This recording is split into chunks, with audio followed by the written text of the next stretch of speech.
고혈압이 있는 환자들이 혈관 변화가 생기다 보니까 눈에도 혈관이 있잖아요. 그래서 그 혈관 변화가 눈에도 생겨서 이제 생기는 질환인데, 혈압 때문에 생기는 혈관의 변화는 혈관이 이렇게 좁아지고 때로는 막히기도 하고 또 새기도 하고 그런 것 때문에 문제가 생기거든요. 그래서 눈에서 만약에 그런 문제가 생기게 된다면 혈관이 막혀서 터진다거나 그런 문제가 생기고 갑자기 이렇게 눈이 안 보이는 그런 증상이 생길 수 있습니다.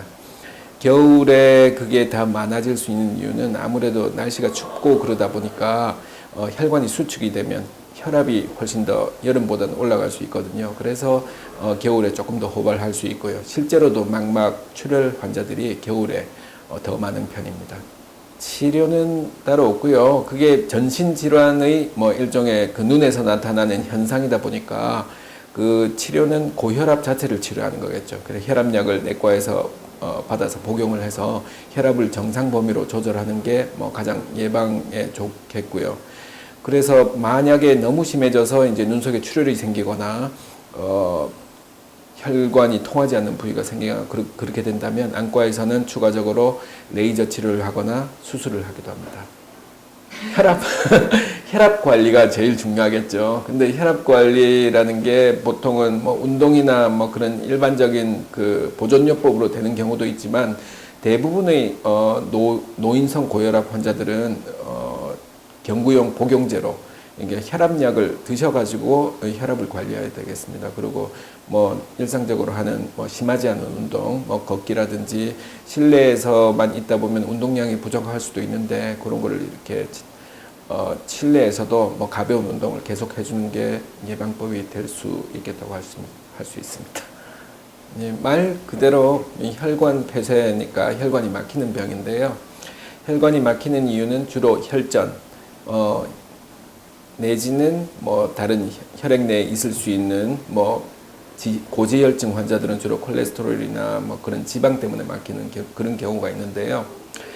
그런 경우에는 이제 피가 갑자기 막히게 되니까 터지고 이렇게 문제가 생길 수 있습니다. 말하자면 그 문제가 머릿속에 생겼다면 우리가 잘 알고 있는 뇌졸중, 중풍이라고 알고 있는 병이 되겠죠. 그래서 보통 망막 혈관 폐쇄증을 눈에 생기는 중풍이라고 표현하시는 분들도 있습니다. 조금 이렇게 피가 터졌을 때는 뭐 시력이 갑자기 소실되진 않고요. 갑자기 눈 속에 뭔가 핏덩이가 이렇게 날아다니게 되니까 떠다니게 되니까 날파리가 갑자기 날아다니는 것처럼 보이는 증상이 생길 수도 있고요. 아주 심하면 전체를 가려버리면 갑자기 앞이 안 보이고 내지는 빨갛게 보이는 그런 증상이 생길 수 있습니다. 치료 방법은 뭐 급하게 이렇게 시력이 손상이 심할 때는 내과적인 치료만으로는 불가능하고요. 망막 수술들을 통해서 출혈된 혈액을 제거하고 그 다음에 계속 출혈이 있다면 출혈이 있는 부위에 레이저나 다른 요법들을 사용해서 계속 출혈을 하지 않게 만드는 수술을 해야 됩니다. 하지만 대부분의 뭐 아주 미세한 뭐 그런 환자들은 일반적인 내과적인 요법 내지는 레이저 치료에도 잘 반응하고 있기 때문에 그런 증상이 생겼을 때 빨리 안과를 찾아서 그 검진을 하신다면 아주 심한 치료를 받는 것을 예방할 수 있겠습니다. 예방은 뭐 그 혈관 폐쇄가 생기는 환자들이 결국은 노인성 질환 환자들이거든요. 노인성 질환이라면 대표적인 게 당뇨, 그 다음에 고혈압이 있을 수 있겠죠. 그 외에도 뭐 심혈관, 심장 질환이 있다거나 그러면 이제 혈관이 잘 통하지 않을 수 있으니까 그런 환자들이 그 혈관 폐쇄증이 주로 생기는데요. 겨울에 조금 호발하는 경향을 보이고 있습니다. 그 경향은 추측컨대 아마도 겨울철에는 실외 활동이 적어지다 보니까 운동량이 부족해지고 그래서 혈전이나 그런 혈액 응고가 이렇게 조금 더 발생을 해서 혈관 폐쇄가 발생하는 것 같습니다. 그래서 뭐 예방법이라고 한다면 겨울철에 실내에서도 운동량을 줄이지 않기 위해서 지속적으로 가벼운 운동을 해주는 게 좋을 것 같습니다. 그 눈물 흘림증이라는 거는 뭐 안과에서 아주 흔히 보게 되는 질환인데 이게 조금 복잡한 여러 환자군을 가지고 있습니다. 왜냐하면 눈물을 만들어내는 공장이 있고 눈물이 빠지는 하수도가 있고 뭐 그런 상태인데 하수도가 막혀서 눈물이 나시는 분들도 있고 그 다음에 하수도는 뚫려 있지만 눈물이 너무 공장에서 과잉 생산이 돼서 눈물이 넘치는 분들도 있고 그렇게 여러 가지 분류가 있거든요.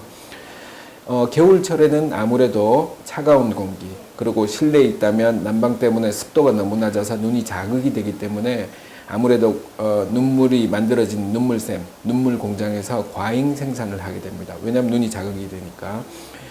그래서 과잉 생산을 하다 보면 눈물 내려가는 하수도가 정상인 분들도 이렇게 평소엔 눈물이 나지 않다가 겨울철에 차가운 바람을 맞거나 아니면 뭐 온풍기 바람을 맞거나 그러면 눈물이 난다는 분들은 대부분 평소엔 그렇지 않다가 과잉 생산이 돼서 이렇게 눈물이 나는 환자분들입니다. 실제로 이런 환자들을 안구 건조증이라고 부르기도 하는데요. 최근에는 이게 안구 건조증이 조금 잘못된 질환 분류다 그래서 안구 건조증을 눈물 장애 증후군으로 부르고 있습니다. 그래서 뭐 실제로 안구가 건조해서 눈물이 없고 눈이 뻑뻑하고 침침하고 충혈이 되는 환자들도 안구 건조증으로 분류할 수 있지만 실제로 눈물이 너무 많이 나요 이런 환자들 중에서도 안구 건조증이라고 분류되는 환자들도 있습니다. 눈물 흘림증은 뭐 대부분 환자들이 호소하는 게 결국 눈물이 많이 고여 있고 줄줄 흘러요. 뭐 그런 환자들이 제일 많고요. 실제로 어떤 환자들은 눈물이 고여 있는 것처럼 느껴지는데 실제로 제가 봤을 때는 별로 고여 있지 않는 그런 환자들도 있습니다. 그런 환자들은 또 물론 이제 안구 건조증 환자일 수 있겠는데요.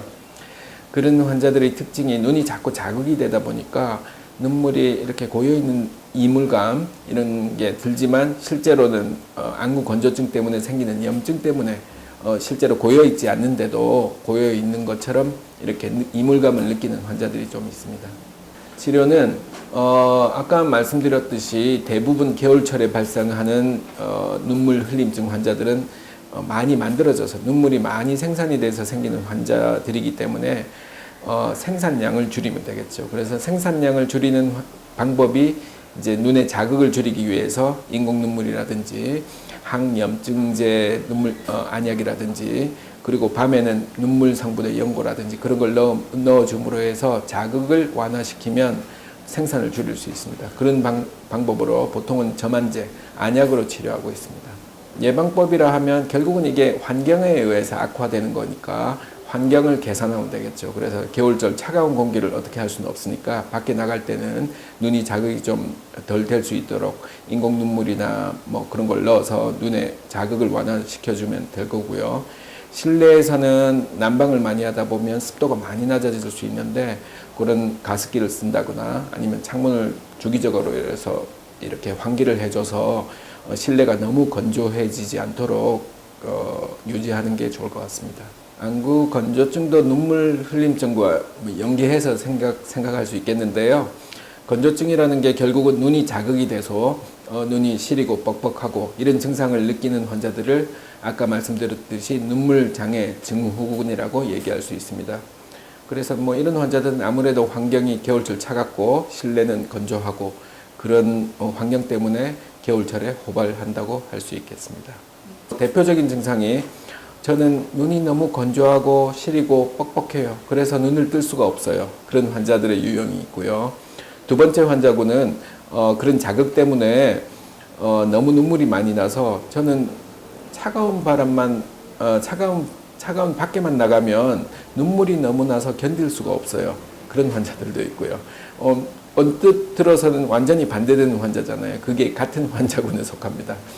그리고 뭐 또 한 환자군은 아침에 일어나면 뭐 너무 눈이 따갑고 뻑뻑해요. 그런 환자들도 간혹 있고요. 그런 환자들은 대부분 염증이 약간 동반된 환자들이고 대표적으로 모든 환자들이 공통되는 그런 공통적인 증상이 저는 세수하고 나면 샤워하고 나면 눈이 빨갛게 돼요. 뭐 그런 환자들이 있거든요. 그런 것들도 안구 건조증을 대표적으로 대변할 수 있는 증상이 되겠습니다.